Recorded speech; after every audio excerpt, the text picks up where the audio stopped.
kasih Bapa, terima kasih Yesus. Kami memuji dan menyembah-Mu Tuhan.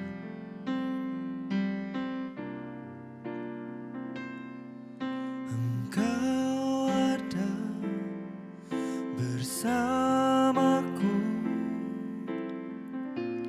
di setiap musim hidupku. Tak pernah Kau biarkan ku sendiri.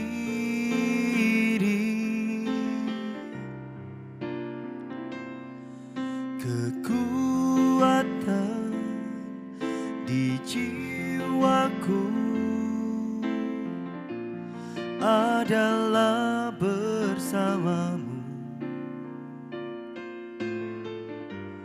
Tak pernah ku ragukan kasih-Mu.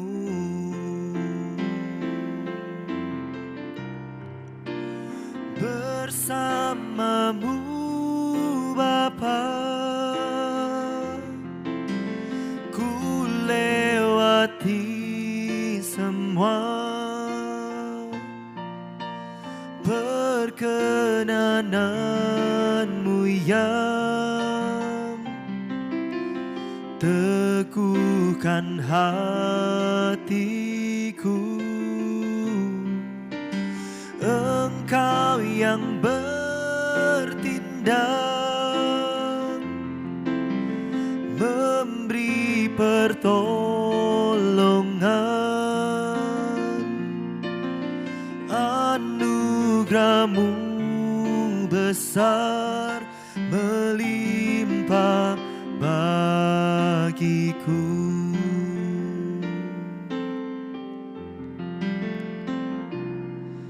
Engkau ada bersamaku di setiap musim hidupku. Tak pernah Kau biarkan ku sendiri.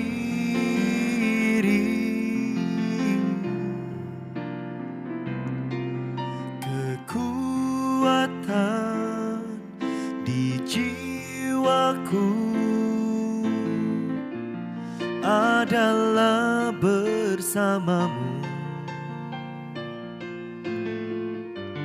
Tak pernah ku ragukan kasih-Mu.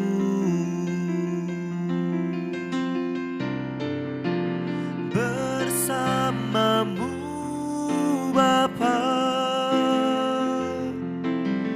ku lewati semua.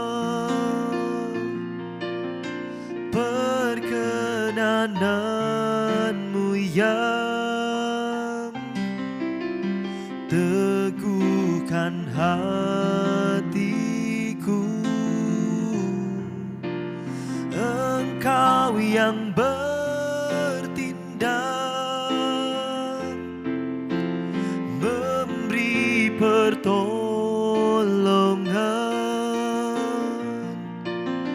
Anugerah-Mu besar melimpah bagiku.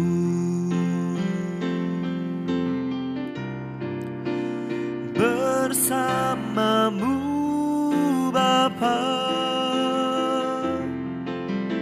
ku lewati semua.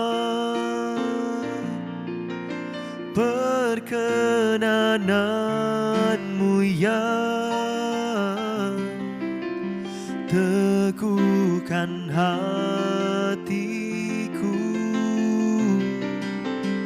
Engkau yang bertindak,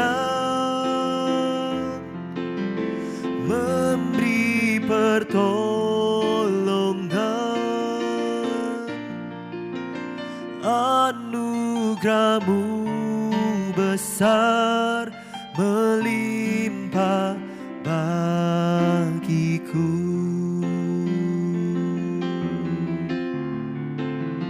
Oh, oh, oh. kebesaran-Mu ada dalamku. Anugerah-Mu besar bagiku Tuhan, dan kasih-Mu melimpah dalamku. Oh, aku percaya kepadamu ketika ku berserah, ketika ku berserah, ku lewati semua dengan-Mu Tuhan. Haleluya,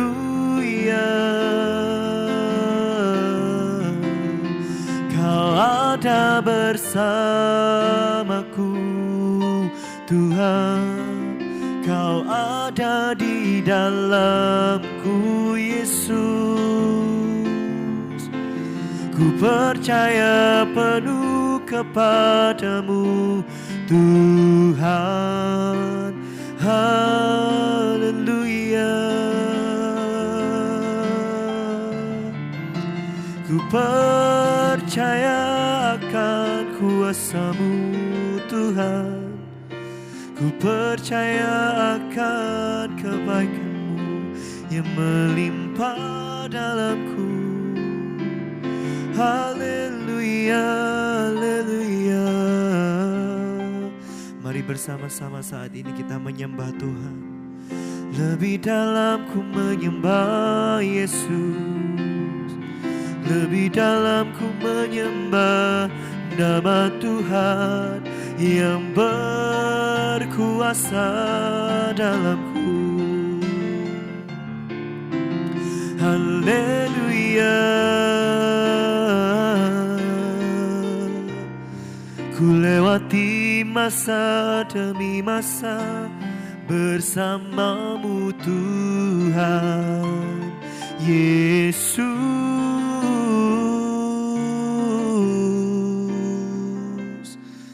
Haleluya, Kaulah Tuhanku, Kaulah Bapa-Ku.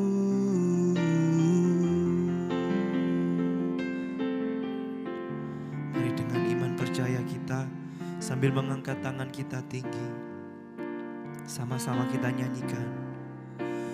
Bersama-Mu Bapa, ku lewati semua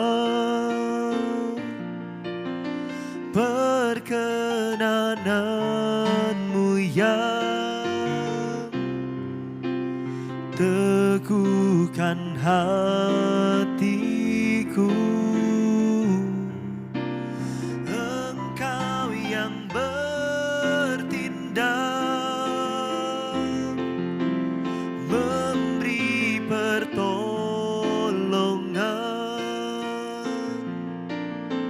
Anugerah-Mu besar melimpah bagiku. Sekali lagi kita mau nyanyikan. Bersama-Mu Bapa, ku lewati semua perkenanan-Mu yang teguhkan hatiku. Engkau yang bertindak, memberi pertolongan. Anugerah-Mu besar melimpah bagiku. Anugerah-Mu besar melimpah bagiku. Anugerah anugerah-Mu besar melimpah bagiku.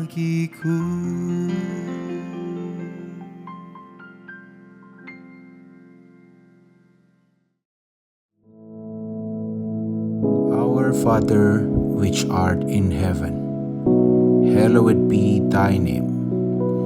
Thy kingdom come, thy will be done in earth as it is in heaven. Give us this day our daily bread, and forgive us our debts, as we forgive our debtors. And lead us not into temptation, but deliver us from evil.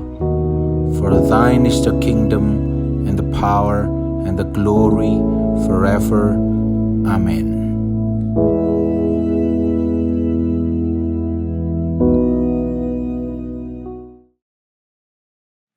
Puji nama Tuhan, saudara sekalian. Pagi ini kita sudah berada di bulan Desember, dan kita semua sudah berada pada suasana Natal, memperingati kelahiran Yesus di Bethlehem. Mengapa di Bethlehem? Karena Yesus adalah keturunan Daud langsung. Kalau kita baca di dalam Matius pasal yang pertama, dalam silsilah itu kita lihat bahwa Yesus itu adalah keturunan dari Daud. Daud adalah nenek moyangnya. Dan Daud ini adalah raja yang kemudian menurunkan raja-raja. Begitu juga yang lahir di Bethlehem pada malam Natal itu juga adalah raja yang memang keturunan raja. Yesus kita adalah Allah yang turun menjelma menjadi manusia, tetapi secara silsilah dia adalah keturunan raja. Oleh karena itu dia juga adalah raja itu. Raja di atas segala raja. Tuhan kita, juru selamat kita. Dan kalau kita lihat, nanti bisa kita bahas sepanjang bulan ini, bagaimana nubuat mengenai kelahiran Yesus itu banyak sekali dicantumkan di dalam Perjanjian Lama, khususnya dalam kaitannya dengan Daud. Bagaimana dia adalah keturunan raja, oleh karena itu dia juga raja juga. Nah, akan tetapi mari pagi hari ini kita akan melihat awal mulanya bagaimana Daud itu menjadi raja. Untuk itu mari saya ajak saudara melihat dalam 1 Samuel pasal yang ke-16, kita akan baca mulai ayat yang pertama. Berfirmanlah Tuhan kepada Samuel, berapa lama lagi engkau berduka cita karena Saul? Bukankah ia telah kutolak sebagai raja atas Israel? Isilah tabung tandukmu dengan minyak dan pergilah. Aku mengutus engkau kepada Isai orang Bethlehem itu, sebab di antara anak-anaknya telah kupilih seorang raja bagiku. Tetapi Samuel berkata, bagaimana mungkin aku pergi? Jika Saul mendengarnya, ia akan membunuh aku. Firman Tuhan, bawalah seekor lembu muda dan katakan, aku datang untuk mempersembahkan korban kepada Tuhan. Kemudian undanglah Isai ke upacara pengorbanan itu, lalu aku akan memberitahukan kepadamu apa yang harus kau perbuat. Urapilah bagiku orang yang akan kusebut kepadamu. Samuel berbuat seperti yang difirmankan Tuhan dan tibalah ia di kota Bethlehem. para tua-tua di kota itu datang mendapatkannya dengan gemetar dan berkata, "Adakah kedatanganmu ini membawa selamat?" Jawabnya, "Ya benar. Aku datang untuk mempersembahkan korban kepada Tuhan. Kuduskanlah dirimu dan datanglah dengan daku ke upacara pengorbanan ini." Kemudian ia menguduskan Isai dan anak-anaknya yang laki-laki dan mengundang mereka ke upacara pengorbanan itu. Ketika mereka itu masuk dan Samuel melihat Eliab, lalu pikirnya, sungguh di hadapan Tuhan sekarang berdiri yang diurapinya. Tetapi berfirmanlah Tuhan kepada Samuel, "Jangan pandang parasnya atau perawakan yang tinggi, sebab aku telah menolaknya. Bukan yang dilihat manusia, yang dilihat Allah. Manusia melihat apa yang di depan mata, tapi Tuhan melihat hati." Lalu Isai memanggil Abinadab dan menyuruhnya lewat di depan Samuel. Tapi Samuel berkata, "Orang ini pun tidak dipilih Tuhan." Kemudian Isai menyuruh Syama lewat. Tetapi Samuel berkata, "Orang ini pun tidak dipilih Tuhan." Demikianlah Isai menyuruh ketujuh anaknya lewat di depan Samuel. Tetapi Samuel berkata kepada Isai, "Semuanya ini tidak dipilih Tuhan." Lalu Samuel berkata kepada Isai, "Inikah anakmu semuanya?" Jawabnya, "Masih tinggal yang bungsu, tapi sedang mengembalakan kambing domba." Kata Samuel kepada Isai, "Suruhlah memanggil dia, sebab kita tidak akan duduk makan sebelum ia datang kemari." Kemudian disuruhnyalah menjemput dia. Ia kemerah-merahan, matanya indah, dan parasnya elok. Lalu Tuhan berfirman, "Bangkitlah, urapilah dia, sebab inilah dia." Samuel mengambil tabung tanduk yang berisi minyak itu dan mengurapi Daud di tengah-tengah saudara-saudaranya. Sejak hari itu dan seterusnya berkuasalah roh Tuhan atas Daud. Lalu berangkatlah Samuel menuju Rama. Nah, sampai di sini pembacaan kita. Nah, saudara sekalian, kita melihat di sini kisah mengenai awal dari Daud yang dipilih untuk menjadi raja. Dan dari sinilah kemudian turun raja-raja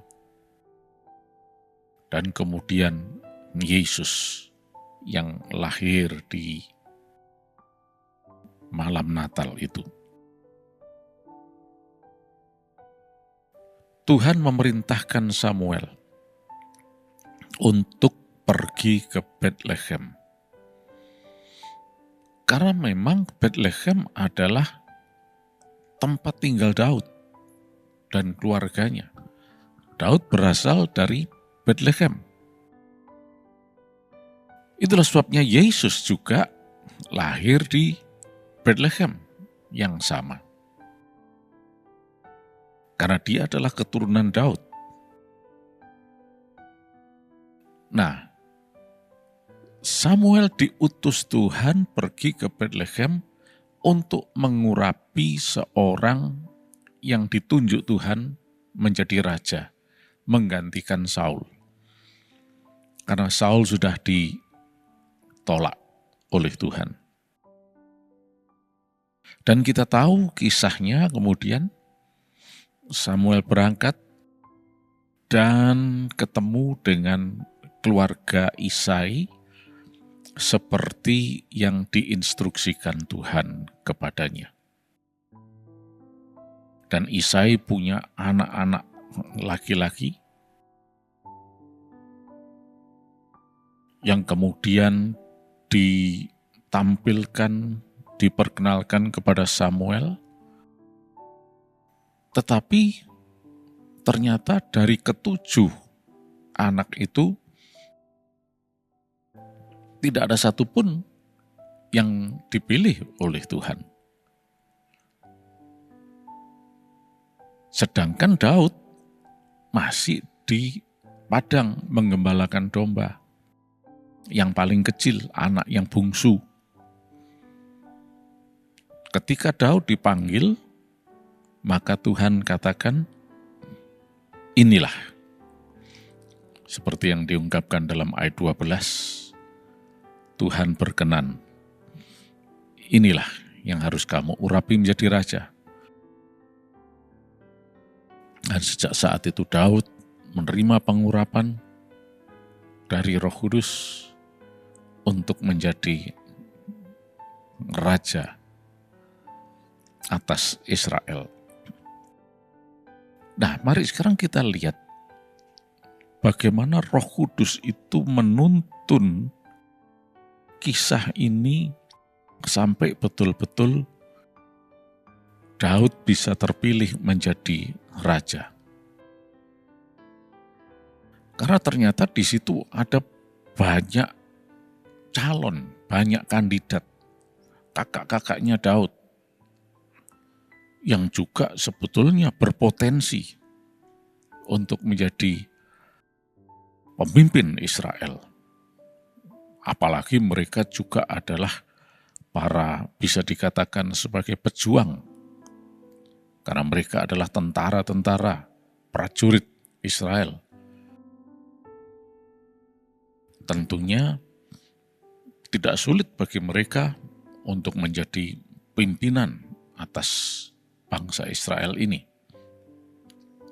menggantikan Saul. Akan tetapi Tuhan mengatakan bukan semua itu. Tuhan memilih Daud. Nah, yang istimewa adalah kalau kita lihat di dalam ayat yang ke-7, diceritakan di sana bagaimana Samuel sempat terpesona, tertarik kepada kakak Daud. Antara lain yang pertama Eliab. Ketika Samuel melihat itu, maka Samuel melihat, wah ini cocok ini. Tapi Tuhan katakan, bukan. Karena yang dilihat manusia tidak sama dengan apa yang dilihat oleh Allah. Nah, di sini kita lihat bagaimana Roh Kudus itu sangat berperan, menuntun, mengendalikan semuanya. Sebagai manusia, Samuel mau tidak mau juga punya pikiran, perasaan, dan kehendak dong. Karena dia adalah pribadi. Oke, dia diutus Tuhan untuk mengurapi seseorang. Dan lebih spesifik lagi dari keluarga Isai. Dan di situ dia melihat ada tokoh-tokoh yang potensial untuk diurapi menjadi raja. Samuel menggunakan pikirannya. Wah, ini pasti ini, Eliab ini. Perawaannya, postur tubuhnya, skill-nya mungkin juga, penampilannya, performance-nya. Wah, ini cocoklah menurut Samuel dalam pemahamannya sebagai manusia. Jadi ketika kita menggunakan pikiran kita, seringkali kita cuma melihat apa yang dirasa menarik. Dirasa, wah ini potensial. Dan seterusnya. Tetapi ternyata pikiran manusia dan perasaan manusia itu seringkali mengecoh kita. Itu sebabnya Tuhan tadi katakan, bukan apa yang dilihat manusia, itu yang dilihat Allah.